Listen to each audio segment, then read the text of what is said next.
Well, welcome to Quest Leadership Live. I'm your host, Tom Tony. I'm so glad that you joined me here on the show today. And I have a question for you. Today, we're going to talk about chocolate chip cookies.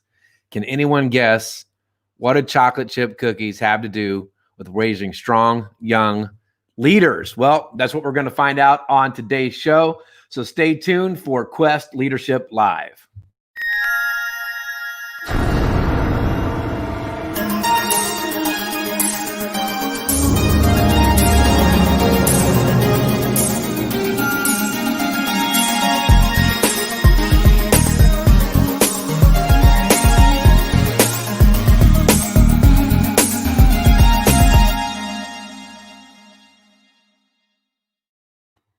Now, under normal circumstances, I would go ahead and eat this cookie just to be dramatic.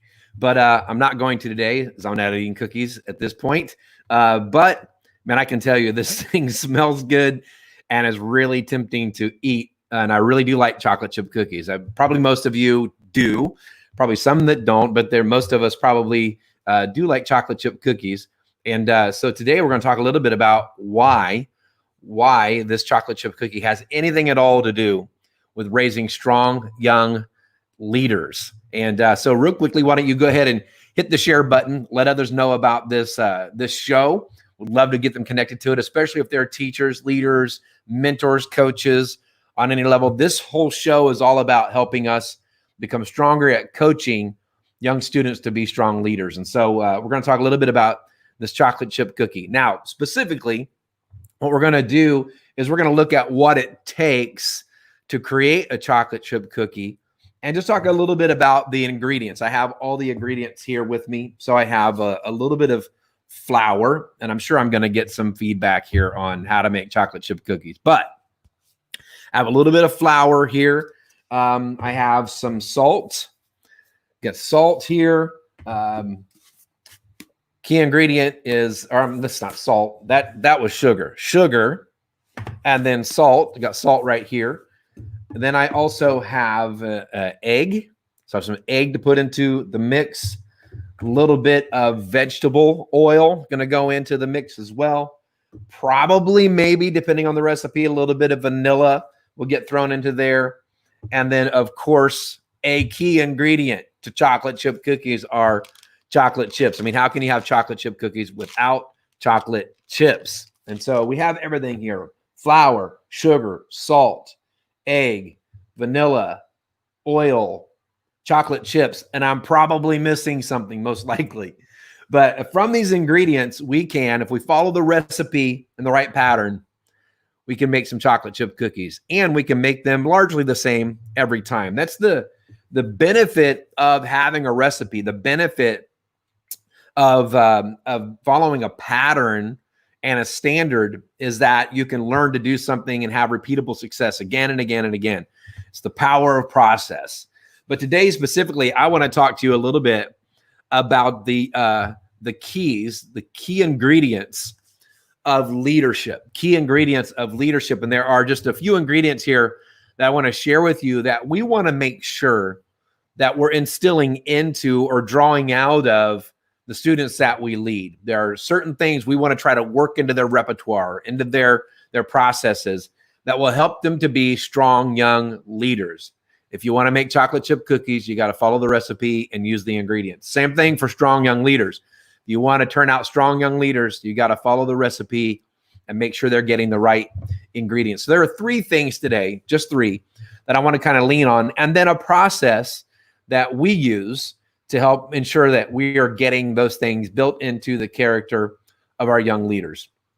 The first key ingredient is the ingredient of grit. Grit. Now, specifically grit, how we're saying it here is that this is the ability to persevere through difficult moments, push through, the ability to bust through barriers, deal with things that are intense and hard and maybe not that fun. And so we want our kids to build a sense of grit about them. So when things are difficult, they push through. So let me ask you this question. Have you ever had to push through a difficult moment? Have you ever had to deal with doing hard stuff to be a leader. Leadership can be difficult. It can also be very rewarding, but it's also very difficult. And so to be a strong leader, we have to have the ability to grit. Now, this is not only true of leading and influencing, but this is true as well in just everyday life, building relationships, being a good student. The list goes on of things in which our students are going to need to have grit. We might even say determination, the ability to push through when they don't want to do the work, when they don't want to confront the issue, when they don't want to have the difficult conversation, when they don't want to exert the physical energy. Grit, we know, is a key ingredient to great leadership. So what do we do? Well, one of the things we can simply do where it concerns grit is make sure that we're praising hard work and not talent. A lot of times we like to look at kids and go, wow, you're so smart. Wow, you're so gifted. Wow, look how talented you are. But what we know and what research indicates is that this is counterproductive in helping students to develop grit. And here's why. If you're told you're talented, if you're told that you're gifted, look how smart you are. Well, there's nothing. What can you do to develop smart? If you're told you already have talent, you already have gift, you already have smarts, then really what can I do to grow in that? Not much. So what that does is it perpetuates an attitude of I don't have to work. I don't have to try because I'm smart. I'm talented. I'm gifted. So I don't have to put in the effort.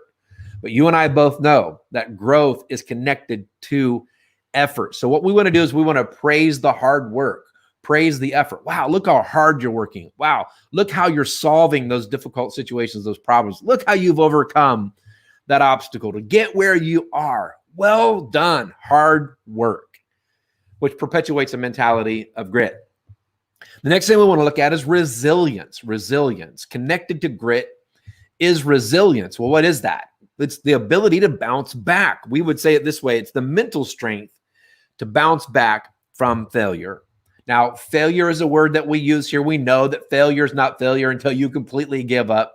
It's possible to run into a situation and have a setback, but not fail. So really, failure is just a word that we're using here to describe what we would say it didn't work, right? So it's the mental ability to bounce back when something doesn't work, when it didn't go the way that you thought it would, when it didn't turn out, when the cookies were not perfect. Resilience says, I'm going to try again. I'm going to keep coming at it. I'm not going to give up. And we use grit to say, I'm pushing through the moment. So we want our kids to also have the ability to bounce back, to come back to a good place of mental health. And what do we do that? How do we do that? Well, we praise the effort while holding to the standard. So we talk about praising the effort. Wow, look how hard you worked. You put in a great effort on that. That was awesome how you overcame that. However, the cookie is still not quite right. So we're holding to that standard. We're not lowering the standard to match their effort. We're praising the effort. Even though the effort comes short, we're still holding that standard. What is that showing them? There's more effort here. If you'll continue to work hard, if you'll continue to be resilient, if you'll continue to bounce back, if you'll try again, get back in there, don't give up now, keep going. That resilience combined with grit and determination is what's going to bring them to a place where they're able to produce the result again and again and again. So we want our kids to also be resilient. Now, it's difficult sometimes where it concerns grit and resilience for us as coaches, especially if we're compassionate, and some of us are very compassionate. We want to relieve them of the load of the effort. We want to jump in and help. We want to make it easier. We go, well, you know what? Maybe I expected too much of them. That's where we have to pause and be careful to not alleviate too much of the stress and pressure off of them, because that's going to harm their ability to get stronger. Now, of course, we have to watch out for their safety, but we also have to be aware that lifting those loads at the wrong time can make it too easy and make it seem as though they're accomplishing something they actually are not accomplishing. Think of it as coaching and training from a weightlifting perspective. If you have ever worked with a coach, a strength coach, you know they'll stand with their hands underneath the bar as you're pushing up doing the bench press. They'll have their hands under the bar, making sure that if something really goes wrong, they're there to catch and to help. But they really never lift. They may put a little bit of help underneath that bar, but it's mostly psychological. It's there just to help you feel like, oh, they're helping me. I've got this. And all of a sudden there's the strength, but they've really done nothing.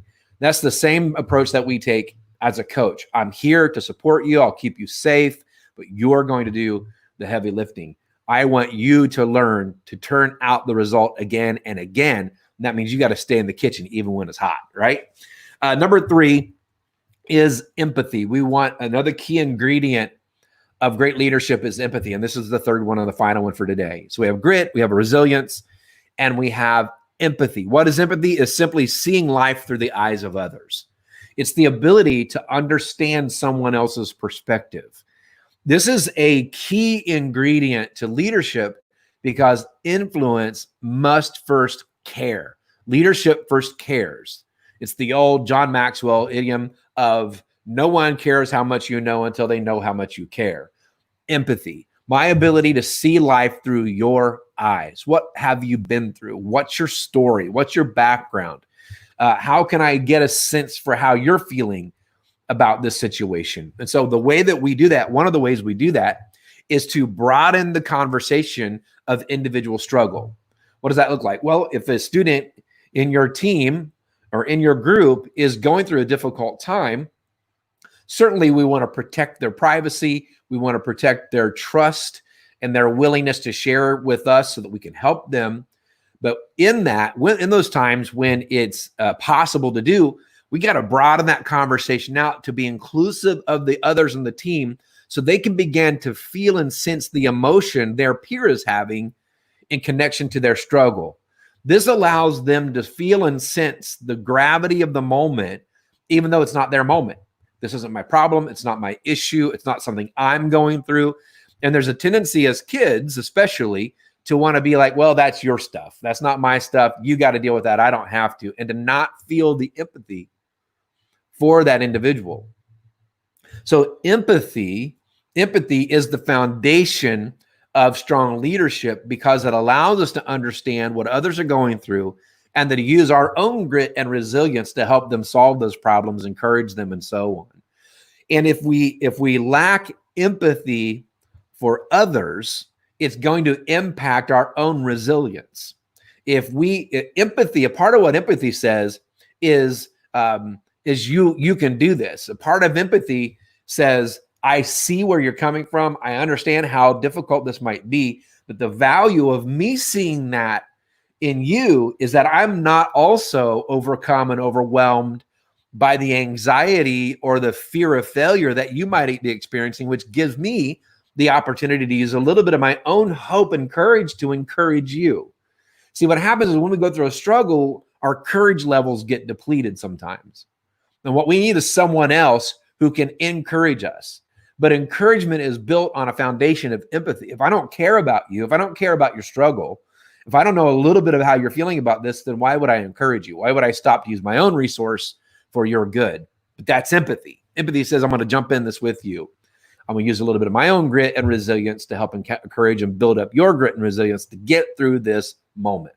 These 3 key ingredients, man, they're very valuable and very important. So I want to share with you a system that we've built to help with this. And I want to share just 5 letters, and it creates a word that you can use to help drive some of these 3 key ingredients in training your students.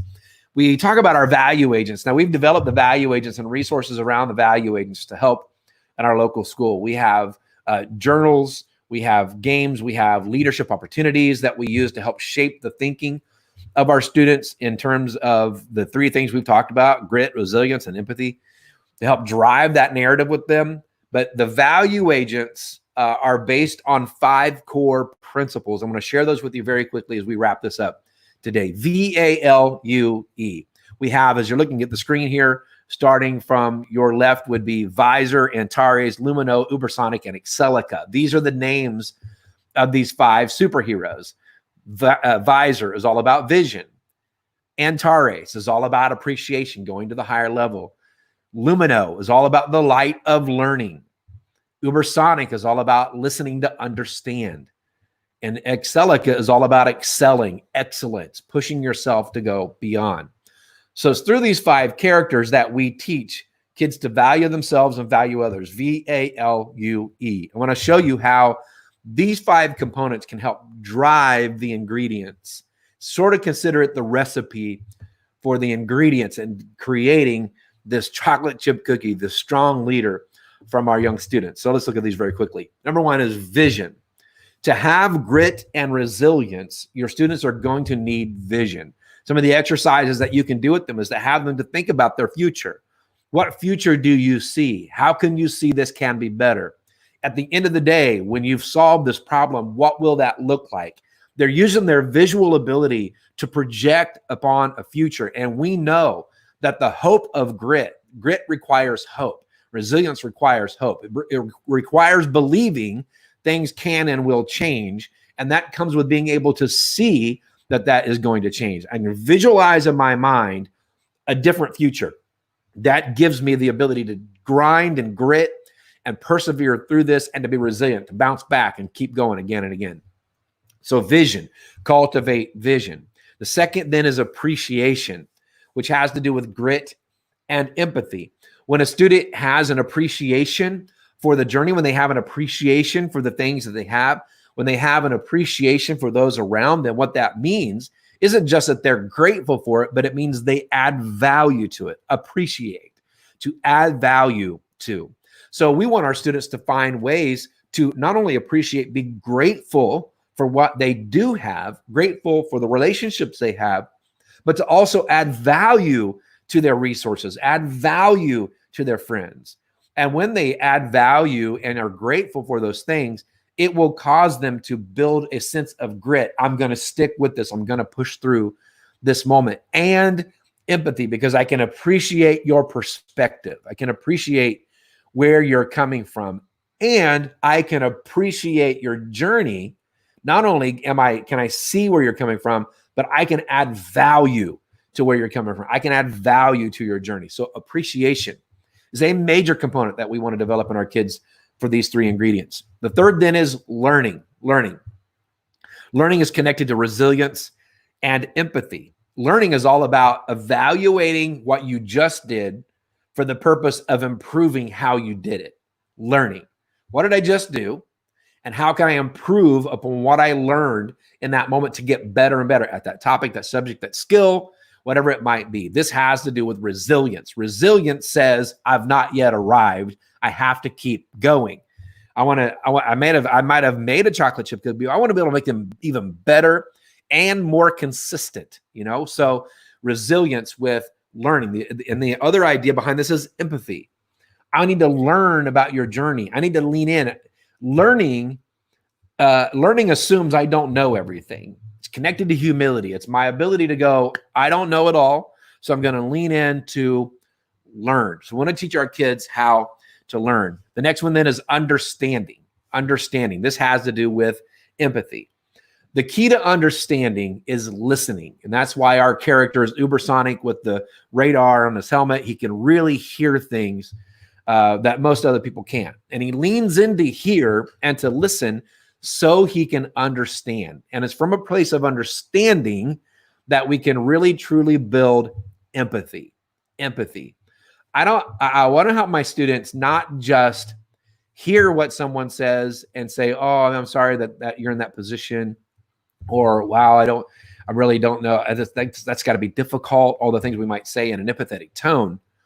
But to truly be able to understand and to put themselves in that position through active listening, to really be able to hear what that person is saying.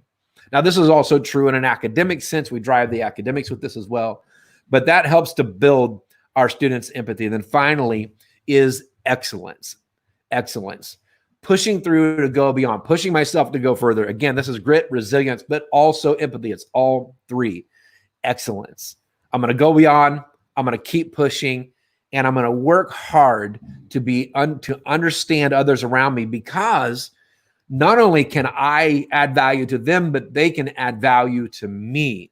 This is the whole idea behind the value agents, adding value to yourself, valuing yourself and others. We're all value adding to our world, to each other, our relationships. So we want to drive these 5 principles, these core principles, with the conversations with our students to help build these key ingredients of grit, resilience, and empathy, vision, appreciation, learning, understanding, and excellence. So I wanted to share that with you today and to encourage you as you think about turning out great leaders again and again and again. Man, live, do I ever want to just eat this chocolate chip cookie? It smells so good. But we want great leaders. We want our students to become great leaders. And if we follow the recipe, mind the key ingredients, look at this process we've talked about here today, we can help them to develop all the things that they need to be great leaders and to be successful in life. I hope this has helped you today. I get passionate about this topic. You can go to our website, quest.org, and check out these materials. We're in the process of revamping our website. I'm excited for you to see that. But quest.org, check it out. And I'll see you next week right here on Quest Leadership